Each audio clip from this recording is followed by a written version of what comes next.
You're passionate about something, right? You're really, really good at it. So you think, I should start a business.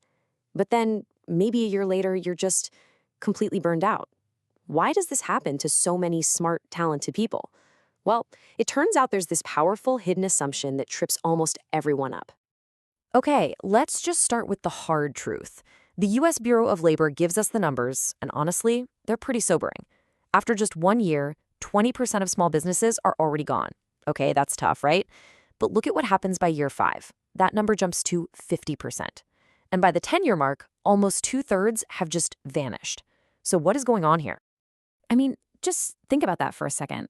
A coin flip chance of survival after 5 years. And here's the thing, it's almost never because the owners weren't passionate or didn't work hard enough. The real problem is a fundamental misunderstanding about what a business actually is. And Michael Gerber, he calls this the E-myth. To make this real, let me introduce you to someone. Let's call her Lisa. Her handmade soaps were just incredible. Everybody told her, Lisa, you have to start a business. So she did. She poured her life savings into it. But 6 months in, that dream felt more like a nightmare. She was drowning in inventory, chasing down invoices, dealing with staff who just didn't get it. And the worst part? The craft she once loved now felt like a prison. So how do you avoid becoming another Lisa? That's what we're going to break down. This is our roadmap, our game plan to understand the core problem and then build a business that actually gives you freedom, not just another job. First things first, we have to dismantle the one great lie of entrepreneurship. This is the fatal misunderstanding that's really at the root of almost every single business failure.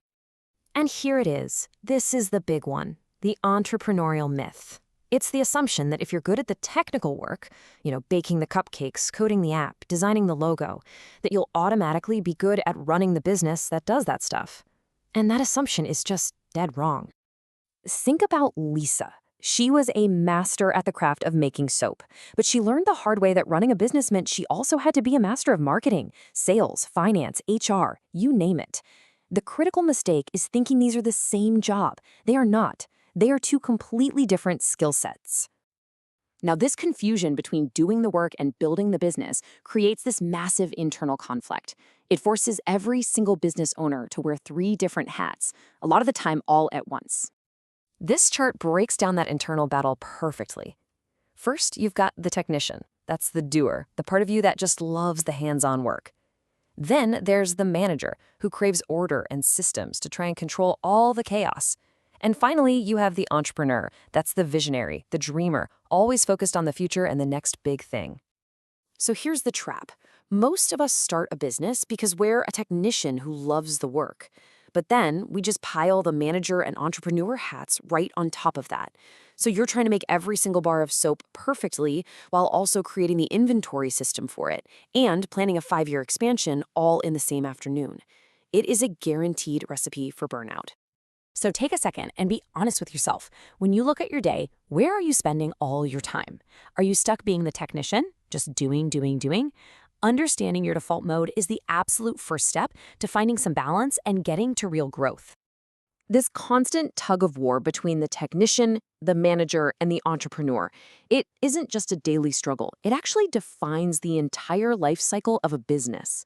Gerber breaks this down into 3 predictable and, let's be honest, often painful phases. It all begins in infancy, where you are the business. Every single task, every decision, it all runs through you. Then, out of pure exhaustion, you hire some help. And boom, welcome to the chaos of adolescence. You're a manager now, but you're probably micromanaging everything because nobody does it your way. This right here is the great filter, where most businesses get stuck and die. The only escape is to reach maturity, where you finally stop being the hero and start building the systems that make you optional. And what's the ultimate example of a mature business? McDonald's. Think about it.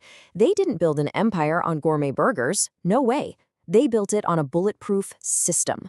The system is so good that pretty much anyone can be trained to produce the exact same result every single time. The business runs on the system, not on the genius of any one person. That is the goal.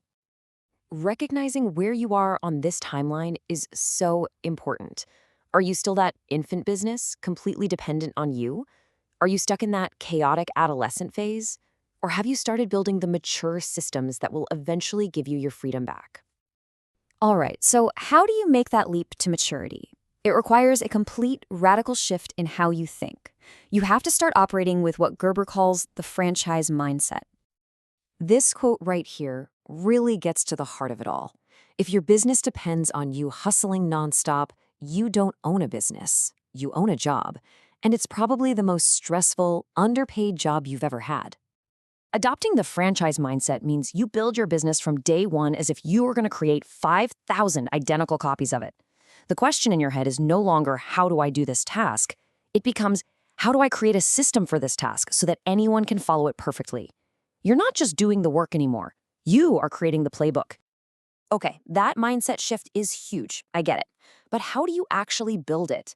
Well, Gerber lays out a really practical 7-step blueprint to take you from total chaos to a thriving independent business. This is the path out of the woods. It all starts with your vision. Why does this thing even exist? Next, you build an organization chart, not for the people you have now, but for the roles you need to have.